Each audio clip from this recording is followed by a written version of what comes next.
Welcome to Aussie Finance Chronicles, where money, history, and power collide right here down under.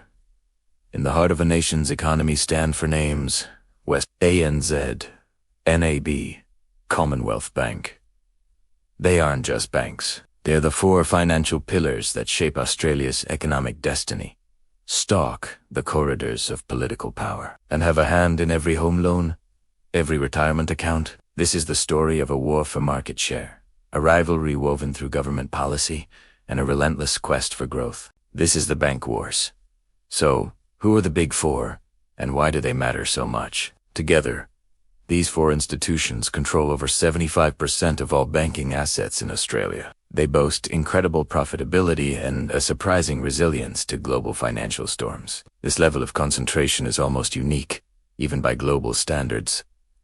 It's a financial fortress. Our story today will uncover how this fortress was built. We'll start with their colonial origins and the birth of the Commonwealth Bank, setting the stage for competition. Then, we'll explore the mid-20th century Four Pillars policy, designed to preserve that competition. We'll see how deregulation intensified the war, how the 2008 crises made the pillars even stronger, and how they fought a new battle against FinTech. We will also delve into the moral reckoning of the Royal Commission, and finally, look to the future and the enduring source of their power. Let's turn back the clock to 1817.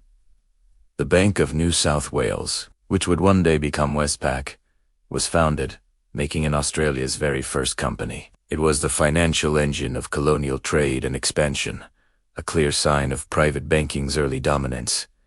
Hot on its heels, other giants began to form. The institutions that would become a NED and NAB emerged from a series of mergers, starting as early as 1835. Throughout the 19th century, they financed the pastoral runs, the mining booms, and the trade that built the colonies. But this growth wasn't a straight line. The 1890s brought one of Australia's first great banking crises. Banks collapsed, triggering a wave of mergers. Those that survived, the big ones, only grew stronger. It was the first hard lesson in consolidation. Fed up with the power of private banks, the government decided to step in. In 1911, it created a direct competitor, the Commonwealth Bank. It was a unique hybrid, acting as both a commercial bank and the nation's de facto central bank. This marked the true beginning of the bank wars.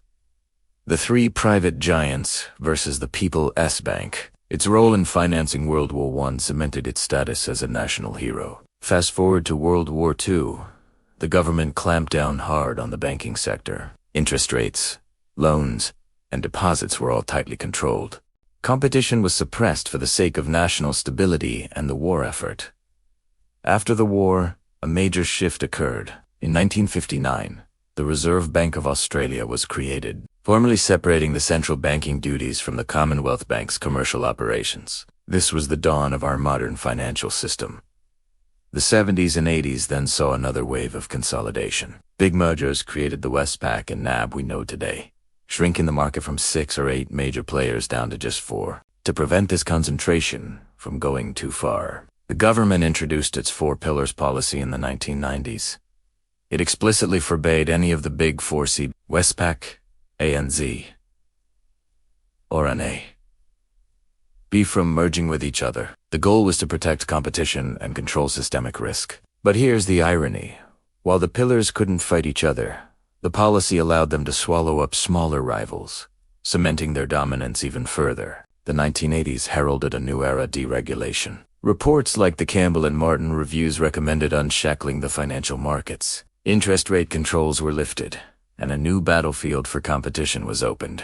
Foreign banks were allowed into the Australian market, putting pressure on the Big Four, especially in corporate banking and product innovation. In response, our giants looked abroad. ANZ made a bold push into the Asia-Pacific, while NAB's expansion into the UK proved to be a costly misadventure. These different global strategies shaped their rivalries back home. The first tech race also began, with banks investing in ATMs and early internet banking to lock in their customer base.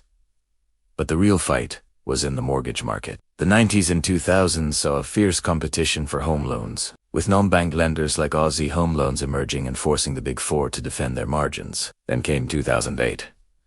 While the world's financial system crumbled, Australia's banking system stood firm. Why didn't our Big Four collapse like their US and European counterparts? A combination of stricter regulation, a focus on residential mortgages, and that very four pillars policy. The crisis, in fact, became an opportunity. Commonwealth Bank acquired Bankwest, and Westpac bought St. George. To ensure financial stability, the government turned a blind eye as smaller competitors were absorbed by the giants. The four pillars policy had become a paradox. The big just got bigger.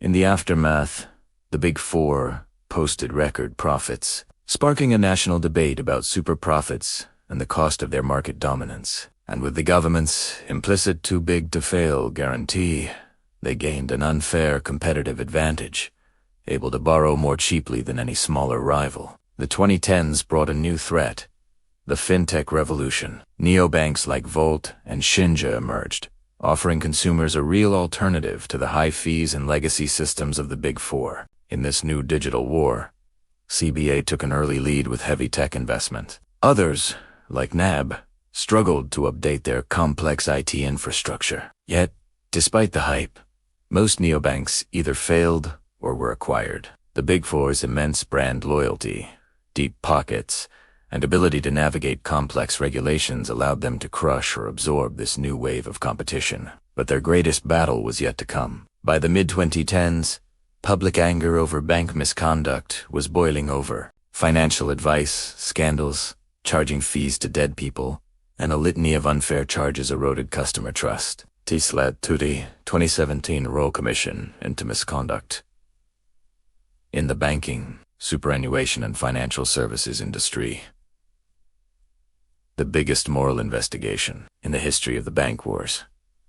It exposed a culture where behavior, while sometimes legal, was profoundly unethical. The findings were shocking, leading to calls for sweeping reforms and a new legal requirement for banks to act in the best interests of their customers, not just their bottom line. The Royal Commission forced the Big Four to rethink their entire strategy. So, what is the paradox of the bank wars? For a century, the Big Four have claimed to be in fierce competition.